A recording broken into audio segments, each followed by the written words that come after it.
Hello everyone and welcome to NS Online Education. My name is Navin Kumar. Today in spectroscopy we will cover circular dichroism और ये जो CD spectroscopy technique है इसे हम use करते हैं to find secondary structure of proteins. Okay, तो protein के अंदर जो सेकेंडरी स्ट्रक्चर है उनकी जो कंफर्मेशन है उसको हम यहाँ पे स्टडी कर सकते हैं। और इसमें आप देख सकते हैं कि वो अल्फा हेलिक्स है उसमें, या फिर बीटा शीट फॉर्म हो रही है, या फिर वो रैंडम कॉइल है। सो ये एप्लीकेशन है इसका। ओके, बेसिकली सिर्फ not only protein, other molecules के लिए भी हम इसको यूज करते हैं। बट इसके लिए जो एक इम्पॉर्टेंट क्राइटेरिया है वो ये है कि यहाँ पे आपका कायरल मॉलिक्यूल होना चाहिए या कायरल सेंटर होना चाहिए। ओके, तो आपको पता है प्रोटीन अमाइनो एसिड से बने हैं और जो अमाइनो एसिड्स हैं उनमें क्या है, कायरल कार्बन होता है, राइट, सिवाय ग्लाइसिन को छोड़ के। तो दैट इज वाई हम प्रोटीन का जो है यहाँ पे सर्कुलर डाइक्रोजम स्पेक्ट्रोस्कोपी के थ्रू सेकेंडरी स्ट्रक्चर प्रिडिक्ट कर पाते हैं। ठीक है, कि उसमें है या नहीं है। तो इसी को देखते हैं कि किस तरीके से वर्क करती है। तो चलिए स्टार्ट करते हैं। सबसे पहले हमें समझना होगा कि पोलराइज लाइट क्या होती है। देखिए, लाइट जो होती है जो हमें सन से मिलती है, ठीक है, तो सन से जो लाइट आ रही है, जो लाइट रेज आ रही है, वो एक्चुअली में क्या है, वे अनपोलराइज लाइट है। Unpolarised light. अब ये अनपोलराइज लाइट क्या होती है, तो इसको समझते हैं। देखिए कि लाइट जो है वो क्या है, इलेक्ट्रोमैग्नेटिक रेडिएशन है। तो इलेक्ट्रोमैग्नेटिक रेडिएशन में क्या होता है, एक इलेक्ट्रिक फील्ड होती है और उसमें एक मैग्नेटिक फील्ड होती है। और दोनों एक दूसरे के क्या होते हैं, परपेंडिकुलर होते हैं, 90 डिग्री पे होते हैं। ओके, सो ये आपकी हो गई इलेक्ट्रिक फील्ड, जो कि इंक्रीज होती है, फिर डिक्रीज होती है, फिर इंक्रीज होती है और फिर डिक्रीज हो जाती है। ठीक है, और मैग्नेटिक फील्ड जो है वो इसके जस्ट परपेंडिकुलर है। ये भी आपका पहले इंक्रीज होगी, फिर डिक्रीज होगी, फिर अपोजिट डायरेक्शन में इंक्रीज होगी, फिर डिक्रीज, फिर अपोजिट डायरेक्शन में इंक्रीज, फिर डिक्रीज, फिर जीरो, फिर फर्दर इंक्रीज और देन डिक्रीज। तो ये आपकी क्या है, इलेक्ट्रोमैग्नेटिक वेव है। इसमें आपने देखा कि एक मैग्नेटिक फील्ड कंपोनेंट और एक इलेक्ट्रिक फील्ड कंपोनेंट है। तो जो मैटर जब रेडिएशन को रिलीज करते हैं तो उसमें इलेक्ट्रिक और मैग्नेटिक दोनों कंपोनेंट होते हैं, जिसकी वजह से एक ऐसी फॉर्म की एनर्जी क्रिएट होती है जो कि लॉन्ग डिस्टेंस तक ट्रेवल कर सकती है। तो light is a form of energy, right. तो ये जो इलेक्ट्रोमैग्नेटिक वेव है, अगर इसकी जो वाइब्रेशन है वो सिर्फ एक डायरेक्शन में, यानी कि इसमें सिर्फ एक ही इलेक्ट्रिक और मैग्नेटिक फील्ड कंपोनेंट है, तो आपको एक ही टाइप की वाइब्रेशन मिलेगी। ठीक है, जैसे कि आप यहाँ पे भी देख पा रहे हैं कि पहले इंक्रीज होती है, फिर डिक्रीज होती है, और फिर ये अपोजिट डायरेक्शन में इंक्रीज होती है और फिर डिक्रीज होती है, राइट। तो इस तरीके से आप इसको ये ऐसे रिप्रेजेंट कर सकते हैं। तो ये हमारी प्लेन पोलराइज लाइट। ठीक है, बट जो सन से जो आती है लाइट उसमें सिर्फ एक इलेक्ट्रिक कंपोनेंट नहीं है, उसमें बहुत सारे कंपोनेंट्स हैं, जिसकी वजह से क्या है कि वहां पे इस तरीके की एक लाइट होगी, दूसरी उसमें ये भी होगी। तो क्या है, इन सबको मिला करके क्या है, ये आपको इस तरीके से देखने के लिए मिलेगी कि इसकी वाइब्रेशन क्या है, सभी डायरेक्शंस में है। ओके, तो मल्टीपल डायरेक्शन में जिसकी वाइब्रेशन होती है ऐसी लाइट को हम बोलते हैं अनपोलराइज लाइट। और अगर सिर्फ एक सिंगल इलेक्ट्रिक और मैग्नेटिक वेक्टर है उसमें, तो आपको इस तरीके की लाइट देखने के लिए मिलेगी। फ्रंट से अगर हम इस देखेंगे, इसी वेव को अगर हम फ्रंट से देखेंगे तो इस तरीके से दिखेगी, पहले इंक्रीज होगी फिर डिक्रीज होगी। अभी आपको जो है इमेजेस शो करूंगा तो उससे काफी अच्छे से क्लियर हो जाएगा। तो अनपोलराइज लाइट और एक है पोलराइज लाइट। तो अनपोलराइज को आप पोलराइज में कन्वर्ट कर सकते हैं। उसके लिए आपके कुछ ऐसे क्रिस्टल्स वगैरह होते हैं जो कि क्या करते हैं, अनपोलराइज में से सिर्फ एक ही कंपोनेंट, पर्टिकुलर एक कंपोनेंट को तो पास होने देते हैं। फॉर एग्जांपल इसको पास होने देंगे और बाकी सबको क्या है, सेपरेट आउट कर देंगे। ओके, सो ये है हमारा लाइट। तो लाइट्स में देख लेते हैं, इमेजेस से बहुत अच्छे से क्लियर होगा। प्लेन पोलराइज लाइट क्या है, वो लाइट जिसमें जो वाइब्रेशन है वो क्या है, सिर्फ एक डायरेक्शन में या फिर एक प्लेन के अंदर है। ठीक है, जैसे कि एग्जांपल मैं आपको शो कर देता हूँ। तो ये जो आप लाइट रे देख रहे हैं ये क्या है, आपकी प्लेन पोलराइज लाइट। और कैसी है, ये है vertically, vertically plane polarized light. Okay, इसी तरीके से आपकी हो सकती है क्या, ये आपकी horizontally, horizontally plane polarize light. Okay, and इसके अलावा आपकी हो सकती है क्या, इसके अलावा आपकी हो सकती है इंक्लाइंड प्लेन पोलराइज लाइट।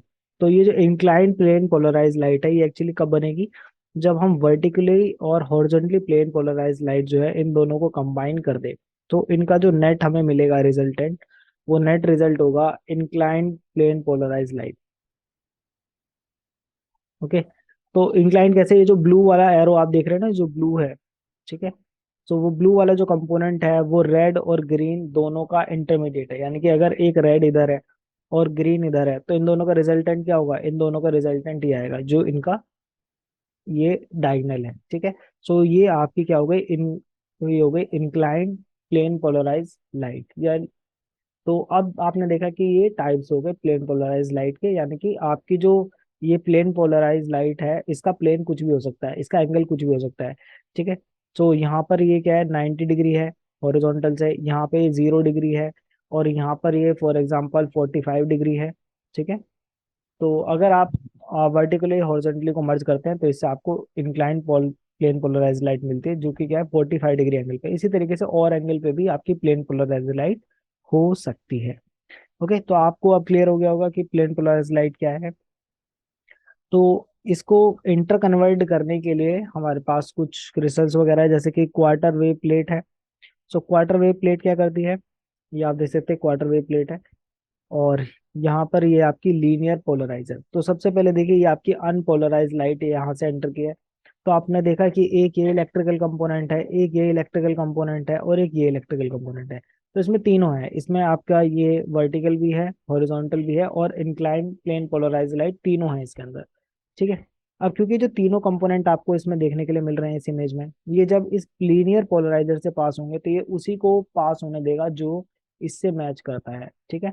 तो सिर्फ एक को पास होने देता, बाकियों को रिजेक्ट कर देता। जैसे कि आप देख सकते हैं कि ये इस इंक्लाइंड प्लेन पोलराइज लाइट के कंपोनेंट को तो पास होने दे रहा है, जिससे हमें यहाँ पे लीनियरली पोलराइज लाइट मिल गई, और बाकी जो कंपोनेंट थे हॉरिजॉन्टली या वर्टिकली वाइब्रेशन जो थी, उन वाइब्रेशंस को इसने रिजेक्ट कर दिया क्रिस्टल ने, वो इनको उसको पास नहीं होने दे रहा। अब ये जो लीनियरली पोलराइज लाइट है, इसको फर्दर आप क्वार्टर वेव प्लेट अगर यूज करें तो ये आपके कन्वर्ट हो जाएगी किसमें, सर्कुलरली पोलराइज लाइट में। तो आखिर समझते हैं कि आखिर ये सर्कुलरली पोलराइज लाइट क्या है, क्योंकि इसी का ही मेन रोल है सर्कुलर डाइक्रोइज्म में। इसके बाद है हमारी सर्कुलरली पोलराइज लाइट, और इसको कैसे बनाएंगे सर्कुलरली पोलराइज को। इसके लिए हम क्या करेंगे, एक लाइट का जो है प्लेन है उसको आउट ऑफ फेज कर देंगे। आउट ऑफ फेज कैसे, जो पीछे जो दोनों वेव हमने मर्ज की थी वो दोनों जीरो से स्टार्ट होती थी, इस तरीके से। ये आपकी थी कौन सी, ये हमारी वर्टिकली प्लेन पोलराइज लाइट, और जो हमारी थी इंक्लाइन, सो इंक्लाइन वाली भी जीरो से ही स्टार्ट होती थी, ठीक है, ये आपकी एक्सिस हो गई। तो ये भी जीरो से स्टार्ट होती थी, तो यहाँ से। बट अगर हम एक वेव को जीरो से स्टार्ट ना करके क्या करें, थोड़ा सा आगे या पीछे की तरफ शिफ्ट कर दें, थोड़ा सा आगे और पीछे की तरफ शिफ्ट करने से क्या होगा, अब वो यहाँ 90 डिग्री से स्टार्ट होगी, मतलब ये मैक्सिमम वैल्यू से स्टार्ट होगी, नॉट 90 डिग्री, मैक्सिमम वैल्यू से ये आपकी स्टार्ट हो रही है। ओके। इसी तरीके से, या फिर आप जो दूसरी वेव है उसको साथ भी ऐसा कर सकते हैं कि वो भी जो है आपकी कहाँ से स्टार्ट हो, इस तरीके से 90 से स्टार्ट हो। तो ये जो आपने देखा कि यहाँ पर जो ये जो चेंज आया, तो टोटल जो होता है वो कितना होता है, 2 पाई होता है। ये आपका हो गया पाई, और ये हो गया आपका 90 डिग्री, पाई/2 एंगल, ठीक है, जो एंगल चेंज हो रहा है यहाँ पर। ओके। तो 360 डिग्री पूरा यहाँ पे रोटेशन, ये कंप्लीट साइकिल बनाता है। तो इसमें क्योंकि हमने इनको आउट ऑफ फेज कर दिया है, इनमें से एक को, तो क्या होगा, एक अगर जीरो से स्टार्ट होगी तो दूसरी कहाँ से स्टार्ट होगी, दूसरी 90 डिग्री से स्टार्ट होगी। ओके। या फिर आप ये कह सकते हैं कि एक 90 से हो रही है तो दूसरी जीरो से हो रही है। तो अगर आप इस तरीके का शिफ्ट करते हैं, उन दोनों को मर्ज कराते हैं, तो इससे आपको मिलती है सर्कुलरली पोलराइज लाइट। तो ये दो हो सकती है, या तो राइट हैंडेड हो सकते हैं, लेफ्ट हैंडेड हो सकते हैं, ये डिपेंड करेगा कि आपने किसको जो है शिफ्ट किया है, आप किसको आगे या किसको पीछे किया है। ओके। तो जैसे कि आप यहाँ देख सकते हैं, जो रेड वाली है, जो रेड कंपोनेंट है, वो आपका क्या है, वो है आपका वर्टिकली प्लेन पोलराइज लाइट, और एक आपका ग्रीन कंपोनेंट जो कि आपका हॉरिजॉन्टली प्लेन पोलराइज लाइट, दोनों को थोड़ा सा आगे पीछे शिफ्ट किया है, जिसकी वजह से जो इनका नेट रिजल्ट आ रहा है इन दोनों का, पहले जो नेट रिजल्ट आ रहा था वो क्या था, जब हमने इन दोनों को मर्ज किया था तो उस केस में हमें मिला था incline plane polarize light, right. लेकिन अब हमें कैसे मिल रही है, अब हमें सर्कुलरली प्लेन पोलराइज लाइट मिल रही है, क्योंकि इनको हमने आउट ऑफ फेज कर दिया है। ओके। तो एक राइट हैंडेड है, तो वो आप देख लेंगे, राइट हैंड थंब रूल जो होता है उससे आपको पता चल जाएगा कि कौन सी right hand circularly polarize light है, और दूसरा एक left hand circularly polarize light. तो ये आप देख सकते हैं लेफ्ट हैंडेड है। ओके, तो एक आपका क्लॉकवाइज रहेगी, दूसरी आपकी एंटी क्लॉकवाइज रहेगी। तो जैसे अभी हमने देखा है कि दो प्लेन पोलराइज लाइट को मर्ज करने से हमें क्या मिल रही है, सर्कुलरली पोलराइज लाइट मिल रही है। इसी तरीके से अगर हम इन दोनों को मर्ज करें, किसको, राइट और left handed circularly polarize light को, तो आपको अगेन क्या मिलेगा, आपको एक लीनियरली पोलराइज लाइट मिलेगी। क्यों? क्योंकि एक क्लॉकवाइज घूम रही है, दूसरी एंटी क्लॉकवाइज घूम रही है, तो जिससे क्या होगा कि आपको एक लीनियर पोलराइज लाइट मिलेगी। ठीक है, इमेज से समझते हैं। तो ये देख सकते हैं अब, यहाँ पे रेड और ग्रीन आप देख रहे हैं, तो इसमें एक सर्कुलरली और दूसरा क्या है आपका, दूसरी आपकी left handed circularly polarize light. और जिसकी वजह से क्या है, जो रिजल्टेंट है वो क्या मिल रहा है, जो ब्लू कलर का है ये रिजल्टेंट वेव है। तो इन दोनों के मर्ज होने से हमें मिल रही है। तो जो ब्लू कंपोनेंट है that is linearly polarize light. तो आप इस इमेज में देख सकते हैं। तो ये रेड जो है वो आपका कैसे मूव कर रहा है, ये आपका सर्कुलरली मूव कर रहा है। जो रेड वाला है आप देखेंगे एरो, ये आपका सर्कुलरली मूव कर रहा है। ग्रीन वाला कैसे मूव कर रहा है, एंटी क्लॉकवाइज मूव कर रहा है। तो एक क्लॉकवाइज मूव कर रहा है और दूसरा कैसे मूव कर रहा है, एंटी क्लॉकवाइज यहाँ पे मूव कर रहा है। और उन दोनों का जो रिजल्टेंट है लेकिन वो हमेशा क्या है, वो आपको ब्लू लाइन से विजिबल हो रहा है। तो जो ब्लू लाइन है सेंटर में, इसका एम्पलीट्यूड पहले इंक्रीज हो रहा है, डिक्रीज हो रहा है, राइट। तो ये किसकी तरह बिहेव कर रहा है, लीनियरली पोलराइज लाइट की तरह, पहले इंक्रीज फिर डिक्रीज फिर इंक्रीज फिर डिक्रीज।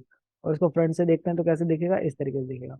तो इनका रिजल्टेंट, ठीक है, दोनों को मर्ज करने के बाद हमें ये मिल रहा है। तो आपने देखा दो लिनियरली पोलराइज लाइट को मर्ज करोगे तो सर्कुलरली मिलेगी, अगर आउट ऑफ फेज रखोगे, और फेज में रखोगे तो इंक्लाइन मिलेगी। दूसरा, अगर आप दो सर्कुलरली पोलराइज लाइट को मर्ज करो, राइट एंड लेफ्ट को, तो उससे आपको लीनियरली पोलराइज लाइट मिल जाती है। ओके, और यही प्रिंसिपल हम यूज करेंगे किसमें, सीडी में। तो देखेंगे क्या होगा। चलिए अब देखते हैं कि सर्कुलर डाइक्रोजम कैसे वर्क करता है। इसके लिए जो पहली कंडीशन है वो ये है कि वो कायरल मॉलिक्यूल आपका प्रेजेंट होना चाहिए। अगर कायरल मॉलिक्यूल नहीं है तो सीडी नहीं किया जा सकता। अब कायरल मॉलिक्यूल ऐसा क्या करता है, कायरल मॉलिक्यूल क्या है, या तो left handed circularly polarize light या फिर right handed circularly polarize light को ज्यादा एब्जॉर्ब करेगा। इनमें से किसी एक को ज्यादा एब्जॉर्ब करेगा। अगर वो किसी भी एक को ज्यादा एब्जॉर्ब करेगा तो जो इन दोनों के कॉम्बिनेशन से, किसके कॉम्बिनेशन से, लेफ्ट और right handed circularly polarize light के कॉम्बिनेशन से हमें क्या मिल रहा था, एक लीनियरली पोलराइज लाइट मिल रही थी, वो अब हमें नहीं मिलेगी। क्यों? क्योंकि एक जो कंपोनेंट है वो एब्जॉर्ब हो गया है। किसने एब्जॉर्ब किया, कायरल मॉलिक्यूल ने। तो इसी का जो डिफरेंस है उसी को हम बोल रहे हैं सर्कुलर डाइक्रोइज्म। ठीक है, तो superposition of two components is no longer linearly polarize, यानी कि लेफ्ट और सर्कुलरली को मिला करके अब आपको लीनियरली लाइट नहीं मिलेगी। तो अब क्या मिलेगा, अब हमें मिलेगा इलिप्टिकली पोलराइज लाइट। तो आपने देखा बहुत सारी टाइप की पोलराइज लाइट है। ओके, तो कंफ्यूज मत होइएगा, मेन इसका एप्लीकेशन है, उसी से क्वेश्चन आएगा। अगर आपको समझ में नहीं आया तो एप्लीकेशन पे फोकस कीजिए। So circular dichroism make plane polarize light into elliptically polar. कैसे, आप देखते हैं। तो ये देखिए, ये यहाँ पर क्या है, हमारा सर्कुलरली पोलराइज लाइट है, left and right. Okay, left handed and right handed, और दोनों क्योंकि अभी उन दोनों का एम्पलीट्यूड एकदम सेम है, लेफ्ट और राइट सर्कुलरली पोलराइज लाइट का, इसलिए हमें यहाँ पे क्या मिल रही है, लीनियरली पोलराइज लाइट हमें यहाँ पे मिल रही है। ओके, अब लेकिन ये जो सैंपल है, अगर एक कायरल मॉलिक्यूल है, तो कायरल मॉलिक्यूल क्या करेगा, या तो लेफ्ट या राइट, इसमें से किसी एक कंपोनेंट को ज्यादा एब्जॉर्ब कर लेगा। आप देख सकते हैं जो ग्रीन वाला कंपोनेंट है वो कितना वीक हो गया है, उसका एम्पलीट्यूड कम हो गया है। रेड का एम्पलीट्यूड अभी भी एज इट इज है, राइट। तो रेड का एम्पलीट्यूड में इतना कोई खास चेंज नहीं आया है। उसने जो ग्रीन का लाइट जो थी, मतलब आपकी जो आपकी लेफ्ट सर्कुलरली पोलराइज लाइट थी, उसको ज्यादा एब्जॉर्ब कर लिया है। अब क्योंकि उसने उसको ज्यादा एब्जॉर्ब कर लिया है, तो इसकी वजह से क्या है कि अब ये आपका किस तरीके से घूम रहा है, ब्लू कंपोनेंट, ये इलिप्टिकल पाथ को फॉलो कर रहा है। तो मैं एक बार यहाँ से, आप देखिए अच्छे से समझ में आएगा। तो जो हमने भेजा था अंदर वो ये था, ठीक है, जिसमें दोनों का मैग्नीट्यूड, ग्रीन और रेड दोनों का एम्पलीट्यूड क्या था, सेम था, राइट। और उसी वजह से लीनियर पोलराइज लाइट बन रही थी। लेकिन जब ये बाहर आई लाइट सैंपल से, तो उसमें क्या है, क्योंकि ग्रीन वाला कंपोनेंट ज्यादा कंज्यूम हो गया है और रेड वाला कंपोनेंट अभी अपना उतना ही मैग्नीट्यूड है, वो भी थोड़ा बहुत एब्जॉर्ब हुआ होगा बट इतना एब्जॉर्ब नहीं हुआ। जिसकी वजह से क्या है, इन दोनों का जो रिजल्टेंट है, रिजल्टेंट कैसे निकालते हैं, देखिए, अगर दोनों वेक्टर इक्वल हैं तो इनका रिजल्टेंट इस तरीके, डायगोनल जो होता है ना वो ही रिजल्टेंट होता है। बट अगर एक शॉर्ट है और एक लार्ज है, तो अब इनका डायगोनल इस तरीके से बनेगा, ये है रिजल्टेंट। तो अब ये रिजल्टेंट जो है, अब ये एरो घूमेगा। अब ये एरो किस पाथ को फॉलो कर रहा है, ये एरो आपका फॉलो कर रहा है आपका इलिप्टिकल पाथ, इस पाथ को फॉलो कर रहा है, ये इलिप्टिकल पाथ है। क्लियर हो गया। तो पहले सर्कुलर जो लीनियर था पोलराइज लाइट, अब वो किस में कन्वर्ट हो गई, इलिप्टिकली पोलराइज लाइट में कन्वर्ट हो गई। क्यों? क्योंकि एक कंपोनेंट ज्यादा एब्जॉर्ब हुआ है, या तो लेफ्ट हैंडेड या राइट हैंडेड। यहाँ पे जो आप देख रहे हो वो लेफ्ट हैंडेड कंपोनेंट जो है वो ज्यादा एब्जॉर्ब हुआ है। ओके। और तो हमें यही डिफरेंस को मेजर करना है, हमें यही डिटेक्ट करना है कि उसने लेफ्ट को ज्यादा जो एब्जॉर्ब किया है या राइट को ज्यादा एब्जॉर्ब किया है। और इसी बेसिस पे हम ये डिटेक्ट करते हैं कि उसमें क्या जो है सेकेंडरी स्ट्रक्चर प्रेजेंट है उस मॉलिक्यूल के अंदर। ओके। तो सर्कुलर डाइक्रोइज्म स्पेक्ट्रोस्कोपी एक बार टेक्निक हम देख लेते हैं कि इसमें क्या क्या चीजें हैं। सबसे पहले तो ये आपका स्ट्रक्चर को डिटरमाइन करने में, कंफर्मेशन डिटरमाइन करने में या इंटरेक्शन को डिटरमाइन करने में हेल्प करता है, क्योंकि आप जो सैंपल उसमें रखेंगे उसमें रिएक्शन भी अगर हो रही है तो भी कोई दिक्कत नहीं है। और इसके अलावा मॉलिक्यूल अगर अपनी कंफर्मेशन चेंज हो रहा है तो वो भी क्या है, डिफरेंट डिफरेंट सीडी भेजेगा, तो उससे भी हमें पता चल जाएगा कि चेंज हो रहा है कंफर्मेशन में। ओके। तो यहाँ पे हम क्या मेजर कर रहे हैं, differential absorption of right and left handed circularly polarize light. तो एब्जॉर्प्शन हम यहाँ पे देख रहे हैं कि कितना डिफरेंस आया है लेफ्ट और राइट सर्कुलरली पोलराइज लाइट में। तो ये आपको यहाँ से क्लियर हो जाएगा अच्छे से कि ये कैसे वर्क करती है टेक्निक। तो ये मोनोक्रोमेटिक लाइट सोर्स है जो कि लाइट यहाँ पे जनरेट करेगा। उसके बाद ये पीएम है, ये आपका क्या है, अल्टरनेटिंग लेफ्ट और राइट सर्कुलरली पोलराइज लाइट यहाँ पे क्रिएट करेगा, जो कि सैंपल से जाकर के इंटरेक्ट करेगी। सैंपल से इंटरेक्ट करने के बाद जो भी यहाँ पे आउटपुट आएगा उसको पीएमटी डिटेक्टर यहाँ पे डिटेक्ट करेगा, और उसके बाद यहाँ पे एक पूरा स्पेक्ट्रम यहाँ पे ड्रॉ करके देगा। तो ये सीडी सिग्नल से हम यहाँ पे, सीडी सिग्नल कैसे मिलेगा कि कितना लेफ्ट एब्जॉर्ब हुआ है माइनस कितना राइट, तो उन दोनों में कितना डिफरेंस आया है। तो जनरली अगर कोई यहाँ पे कारण मॉलिक्यूल नहीं है तो कोई भी इनके एब्जॉर्प्शन नहीं होगा, तो वहाँ पे सीडी सिग्नल नहीं मिलेगा। बट अगर कोई भी एक एब्जॉर्ब हो गई तो वहाँ पे सीडी सिग्नल मिलेगा। तो इसमें ये पॉजिटिव भी हो सकता है, नेगेटिव भी हो सकता है, ऑन द बेसिस कि उसने जो है कौन सी लाइटों को एब्जॉर्ब किया है, उसने राइट हैंडेड को एब्जॉर्ब किया है या लेफ्ट हैंडेड को एब्जॉर्ब किया है। ओके। तो उस बेसिस पे है ये। इसके अलावा अब यहाँ पे जो वेवलेंथ है आप देख सकते हैं कि हम यहाँ पे लाइट को, ऐसा नहीं है कि एक ही टाइप का रेडिएशन यूज कर रहे हैं, ये जो लेफ्ट और right handed circularly polarized light है वो डिफरेंट डिफरेंट वेवलेंथ की है। अब डिफरेंट विद डिफरेंट वेवलेंथ की जब आप लाइट डालेंगे तो ऐसा नहीं है कि वो सिर्फ लेफ्ट वाली को एब्जॉर्ब करेगा, हो सकता है कि किसी दूसरी वेवलेंथ पे वो राइट हैंड वाली को ज्यादा एब्जॉर्ब करे। ठीक है। तो उसी बेसिस पे क्या है, ये पॉजिटिव और नेगेटिव साइड ये आपकी क्रिएट हो जाती है। इसमें आपको पता चल जाता है कि उन्हें लेफ्ट को ज्यादा कब अब्जॉर्ब किया, राइट को कब अब्जॉर्ब किया। और ये डिपेंड करता है कि मॉलिक्यूल की क्या स्ट्रक्चर है, उसके बेसिस पे आपका होता है। ओके। तो ज्यादा डीप में हम नहीं जाएंगे, बस आप इतना ही समझिए इस चीज को। तो जैसा आप इस इमेज में देख सकते हैं, ये हमारा CD spectrum for protein secondary structure, protein secondary structure. Okay. अब इसमें क्या है, सीडी स्पेक्ट्रम में जैसा हमने पीछे देखा था कि ये मेजर करता है डिफरेंशियल एब्जॉर्प्शन किसका, left circularly polarize light minus right circularly polarize light, इन दोनों का जो एब्जॉर्प्शन है उसको ये मेजर कर रहा है। तो उसी को यहाँ पे फाइंड आउट करेंगे। तो ये जो डेल ये आपको रिप्रेजेंट कर रहा है। तो अगर लेफ्ट का ज्यादा एब्जॉर्प्शन हुआ है एज कम्पेयर टू राइट तो ये आपकी पॉजिटिव वैल्यू आएगी, और अगर राइट ज्यादा एब्जॉर्ब हुई है एज कम्पेयर टू लेफ्ट तो नेगेटिव वैल्यू आएगी। और ये वेवलेंथ है, आप नीचे देख सकते हैं 190 से हम यहाँ पे कितना देख रहे हैं, 250 तक की हमने यहाँ पे वेवलेंथ की लाइट ली है। तो अगर आप फॉर एग्जांपल यहाँ पे डाल रहे हैं 190 वेवलेंथ की लाइट आपने डाली, लेफ्ट और राइट सर्कुलरली पोलराइज लाइट, तो उस केस में जो अल्फा हेलिक्स है वो सबसे ज्यादा एब्जॉर्ब करता है किसको, लेफ्ट सर्कुलरली पोलराइज कंपोनेंट को, राइट को नहीं कर रहा है। तो यही डिफरेंस जो है कि वो कौन लेफ्ट को कर रहा है कौन राइट को कर रहा है, तो वो इनके स्ट्रक्चर के ऊपर है। तो अल्फा हेलिक्स जो है वो सबसे ज्यादा एब्जॉर्ब करेगा इसको, बीटा कन्फॉर्मेशन भी करेगी बट इतना नहीं करेगी जितना अल्फा हेलिक्स कर रही है। और अनस्ट्रक्चर्ड या फिर आप कह सकते हैं रैंडम कॉइल, तो रैंडम कॉइल तो एब्जॉर्ब नहीं करती है लेफ्ट सर्कुलरली पोलराइज लाइट को 190 पे, किसको एब्जॉर्ब कर रही है, राइट सर्कुलरली पोलराइज लाइट को एब्जॉर्ब कर रही है, इसलिए जो है यहाँ पर नेगेटिव आ रहा है। क्लियर हो गया। इसके बाद अगर आप देखें, जैसे जैसे आप यहाँ पे वेवलेंथ इंक्रीज करेंगे तो अल्फा हेलिक्स का ये जो कर्व है वो नीचे की तरफ जा रहा है, यानी कि वो धीरे धीरे लेफ्ट को कम एब्जॉर्ब कर रहा है।